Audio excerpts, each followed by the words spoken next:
எல்லாருக்கும் காதல் கிடைக்கும். ஆனா எல்லாருக்கும் உண்மையான காதல் கிடைக்காது. ஏன்னா காதலில் 3 விஷயம் இருந்தா மட்டும்தான் அது நீண்ட நாள் வாழும். முதலாவது நம்பிக்கை. கண் முன்னாடி இல்லாத போதும் மனசு கேள்வி கேட்காம இருக்கிறது தான் உண்மையான நம்பிக்கை. மொபைல் பார்க்கணும்னு தோணல, யார் கூட பேசுறாள்னு தோணல, எப்போதும் சந்தேகம் வரல, அங்கதான் காதல் அமைதியா சுவாசம் எடுக்கும். இரண்டாவது மரியாதை.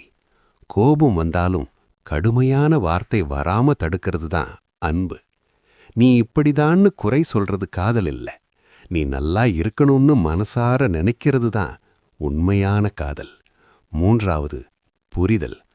சண்டை வந்ததும் விட்டு போக நினைக்காமல் அவர்கள் இடத்திலிருந்து யோசிப்பது, அந்த சண்டைக்கு பின்னாடி இருக்கிற வலியை புரிந்து கொள்ள முயற்சி செய்வது. இந்த 3 இருந்தா காதல் காலத்தை தாண்டியும் வாழும். இல்லனா அது காதல் இல்லை, அழகான நினைவுகளாக மட்டும்தான் இருக்கும்.